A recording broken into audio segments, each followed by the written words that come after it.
Good morning. I'm out here at the Great Divide. So I just stopped by, put my water tank, started filling it. I'm gonna go spray a couple acres for the neighbor. This morning or this afternoon, I forgot to put my watch on, so I'm not even sure what time it is. But I'm out here looking now. My sunflowers, actually kind of content with the way they're coming. Last year they came really slow and they were really poor. This year it's nice straight rows so you can see down the rows, and it looks like it's going to be okay.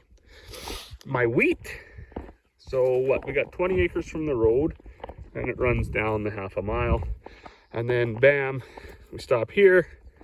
I think actually I seeded right into the sunflower, so there'll be one strip of wheat with a few sunflowers in it. I didn't want to space this year, but now I'm out in my wheat, and it's not very good compared to across the fence. So the neighbor over there, he's got beautiful wheat. Like I'm assuming it's wheat. It would be wheat. That's the first thing he seeded.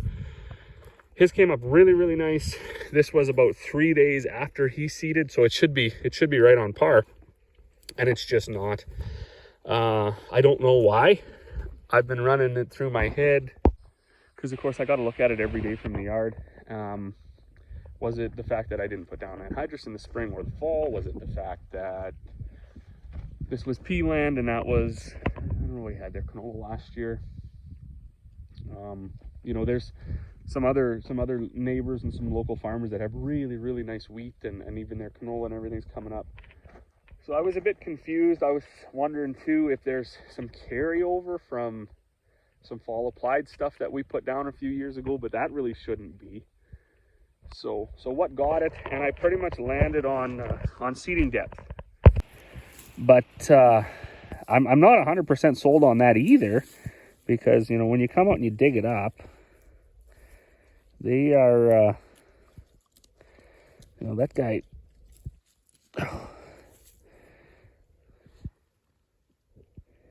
he's still in the ground.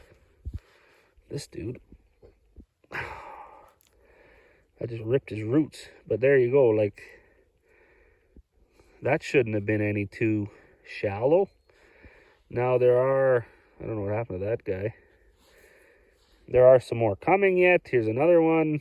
So I don't know why the late emergence. I don't know if, like, we don't treat our seed, and maybe that. I don't know what happened here. I missed a spot or what? There's a pea growing right here. I don't know if seed treatment helps for emergence. Maybe it does.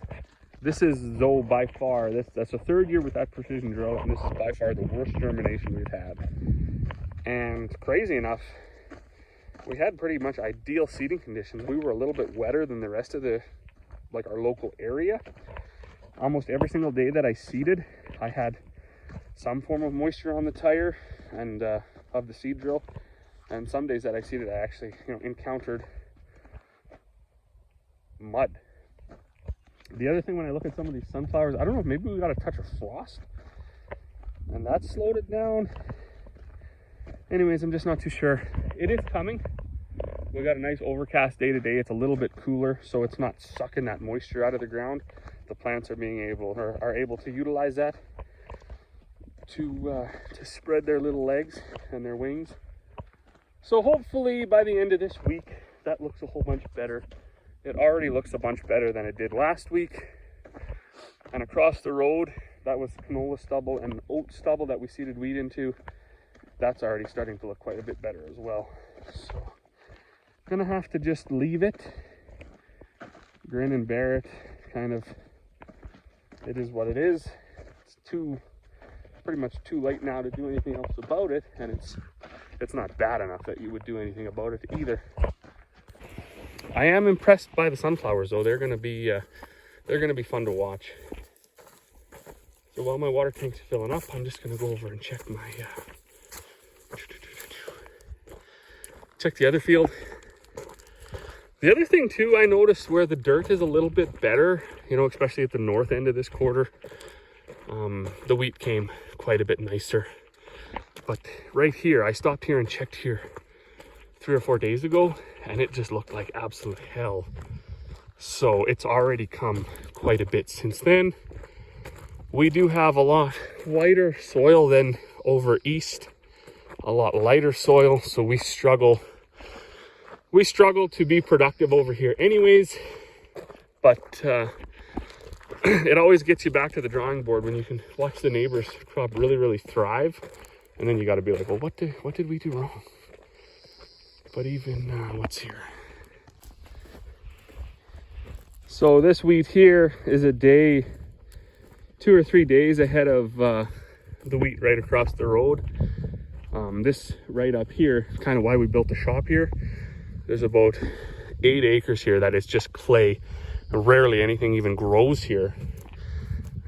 Why it's so patchy like this too? I was talking to a neighbor at the 4-H sale last night, and he said that they've got patchy wheat as well.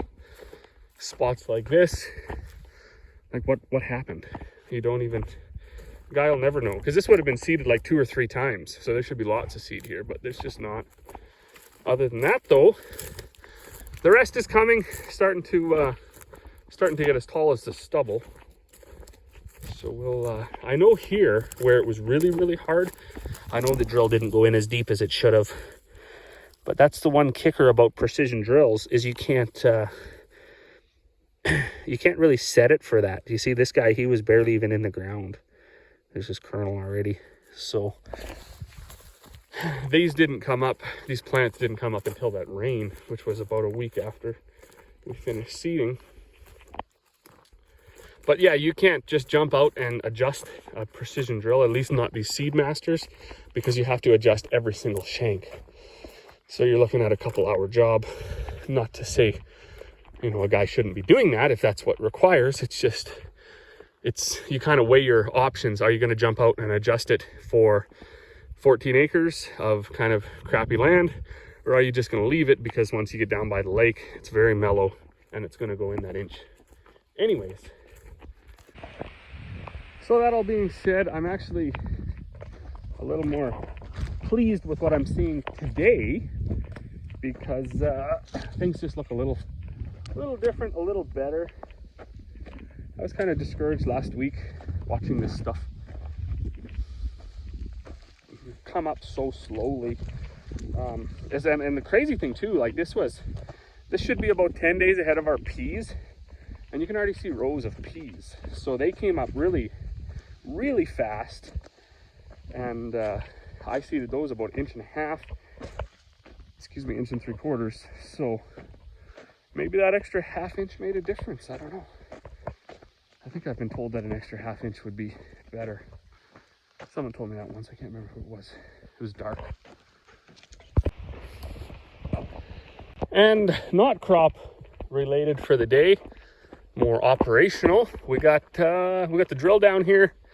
This was interesting, actually kind of frustrating. So the first year we used the drill, was very happy with it. One thing we noticed though really kind of cheesed me off, these scrapers on the back.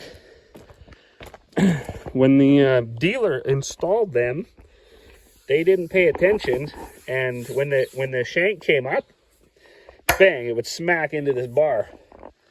So I was like real energetic and smart, and if you look at that one there, that nut, you see the nut goes right up against the plate. This one, there's a bushing in between the plate and the nut.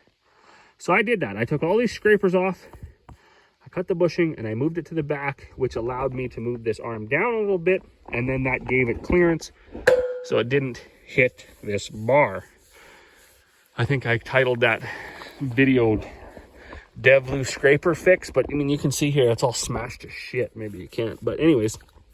So I don't exactly know when this individual left a comment. It was within the last month or two, I think. They had watched the video, and they said, like, I can't remember exactly what the comment was, but anyways, it was, the gist of it was, you know, there's an adjustment on the scraper. There's a back position and then a top position, and I think there's even a front position. No, I did not know that. So then I come out and I looked, and I was just like, get out of town. There is an adjustment. So if you can see these ones here, they ride almost on the back of the wheel. But with the adjustment, out of the way, dog, these ones are riding closer to the top of the wheel. And now when they lift up, they will clear the bar. Before they were back here somewhere, and they would hit the bar. So I did that the other day. I switched all those out. I'll get a better video from here. And you can see how much there is. So these are the back two, and then right away, all the ones, get out of here, dog. These back two I didn't change, and then all the ones in there I didn't change till the very last two. I left them because they're outside of the frame of the drill. So that is actually the real fix. You don't need to waste your time and cut these bushings and move them to the back. You can just, I wouldn't have had to do that. So anyways, you live and learn. Kind of the problem when you buy things built by a machinery dealer who probably doesn't really give a shit all that much. They just kind of like slap it together, out the door, give us $180,000 and call her good. And then you use it for a few years and you're older and you're on your way out of farming anyways, and then you decide to sell your drill to somebody, and you don't tell them all that stuff. You just kind of let them figure it out on their own, and then they don't have the book, so there's no directions, and you're kind of always left to your own in these situations. But neither here nor there. It's all fixed now. It'll be ready for next year. We still got our heating up issue. I don't know what that's about. There was mechanics here yesterday looking at the old Telly because the steering was all goobered up. These back tires wouldn't respond at all, no matter. There's three options for steering. Front tires steer by themselves. Back tires steer the opposite way of the front tire, so you turn in a circle called circle steering, and then there's the back tires turn the same way as the front tires, and that's called crab steer. I don't know why you'd ever need that, but anyways, our tires, what had happened is they got slightly turned, and then the fuse blew, and then it wouldn't respond at all. Even if you put a new fuse in, it would just keep blowing. And Dad and I, we ripped the interior out of this thing, and we went to town on it, trying to figure out, there had to be a broken wire somewhere going to ground. There's also these sensors. I think they sense what position your axle's in. Plus there's also this solenoid under here. And then, let me get out of here. I need to eat less cookies. Then there's, this was a real nail biter. Under the, in the engine compartment here, boom. Back behind that box is the ECM. So, Dad and I, we can chase wires down, and we can open up wiring harnesses, and we can do all of that stuff, try to find broken wires. But when it comes into testing sensors for the right volts, the right ohms, the right whatever, testing ECMs, testing solenoids, we don't really know how to do that. And then we don't know the specs anyways. So the tech was out here, or the mechanic anyways, and they said that this sensor at the front was getting 13 volts, which, I mean, if me and my dad seen that, we'd be like, okay, it works. But the specs are it's only supposed to be getting 5. The one at the back axle was getting 5, and because of that, the whole system wouldn't register, and it wouldn't allow the axles to be changed. They hunted and hunted. They were here from like 8 till 2 in the afternoon, 8 in the morning till 2 in the afternoon. The one individual by herself was here for the first 5 hours, and then the next guy showed up to help her out. So they looked and looked and looked, and come over. I was in the shop here. They found me. They said, actually, unfortunately, it looks like it's your ECM. And I was just like, oh yeah, okay, well that's fun. So they thought maybe an ECM was probably around $3,000. I looked this morning. It looks like it's about $10,000 to get a new programmable ECM for this telehandler. I didn't phone Finning, so I don't know for sure. That's just what came up on the internet. But he said, I don't know, sometimes they can reprogram them. Of course, these mechanics didn't have that software, but sometimes they were reprogrammable. And then he went back at it for another hour or two, and then he came back and he said, well, actually, we found some broken wires, or poor wires anyways. They ran some new wires, and it looks like the steering works again. Now, there was no there was almost no confidence in his voice. He was more just shocked, like he admitted. He said, I'm confused too. But he said, it is working now. So what we're gonna do, we're gonna leave it at that, and we're gonna run it until it fails again. And at that point, instead of phoning a local mechanic, unfortunately, I'll just phone Cat or Finning, because they have the software to read that ECM and reprogram it. I hope he got it. I really don't want to spend 10 grand on this. But that being said, I made all these bags yesterday with the 4440, wherever I put it, with the loader on it. And that was miserable. Holy man, that was miserable. The telehandler is the way better tool for the job. So we got to get it working regardless. I did ask him if he could just run the wire to just make it stay in circle steer forever, because I'll never use a crab steer, and the front steer is unhandy. So that could be an option too, instead of replacing the ECM. And maybe by the end of the day, an ECM isn't 10 grand. I don't know. That's what the internet said. I see I got about half a tank of water, so a bit more walking to do. I didn't grab that bucket that was in the ditch over there. I'll go get that. Also, anybody that's watching this, how do you feel about cosmetic stuff? Like, see that little chrome thing on the wheel and these chrome ones? So I got Corey to pick them up. She was in town the other day. These ones had fallen off. That one had fallen off when they changed the steer tire. So I thought, well, you know what? You know, they're actually not all that expensive. We'll put them on there and it'll smarten everything up. I didn't realize there's like different options of the front ones, and the ones that she bought didn't fit. So I kind of had to cut it and trim it and do all this and that and the next thing. And it's, at the end of the day, because it didn't just go on easy, it was so disappointing. And with the fact that we got, you know, the hydraulics heating up on our seating equipment, we got the telehandler was down, my mill, I wore out another shaft, so I had to take that over to the machinist to build it up.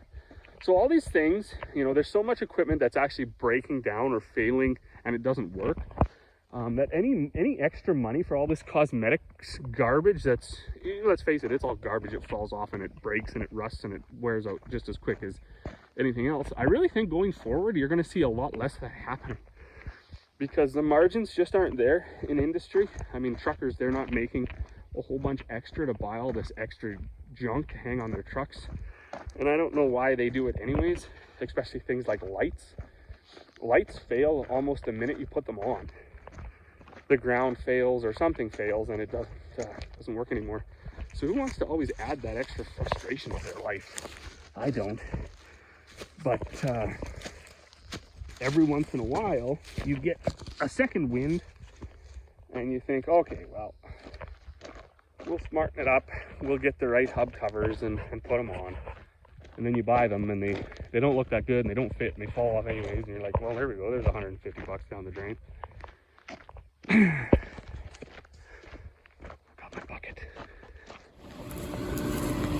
Well, I just jumped out of the Marvin here and I was supposed to have about 78 gallons left. As you can see, that's probably all right. I think I might have had a little bit more. What had happened here, so I'm out spraying some summer follow for the neighbor. Good spot to have a mess up on for sure. But what I encountered was I'd be going down the field and I would get that same problem that I had the other day. But today it was so bad that you couldn't continue. So I'd be going down and my pressure would shoot way up, but my gallons per acre would go way down. And turned out to be this guy, this flow meter right here. I think, anyways, because that's a new flow meter. And I just finished this 20-acre piece. So it worked out this time, I guess. So of course you don't ever want to have issues with stuff at all. But if you're going to have an issue with a sprayer and you're spraying, the best place is on summer follow, when you're just spraying Roundup and it doesn't matter, you're just trying to kill some of the weeds, because if it goes on a little heavy or a little light or whatever, not the end of the world. You're going to work this up anyways. But I'm glad that is a temporary, well, that temporarily I guess it's fixed.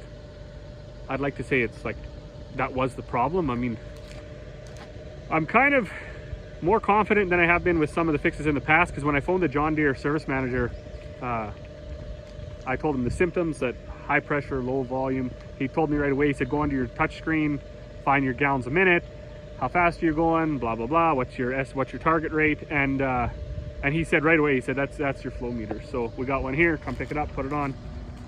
You don't even have to calibrate them, I guess. There's just a number on the tag, you type that into your computer, and then you go at her. So the fact that he was so confident makes me think that it most likely was the problem. And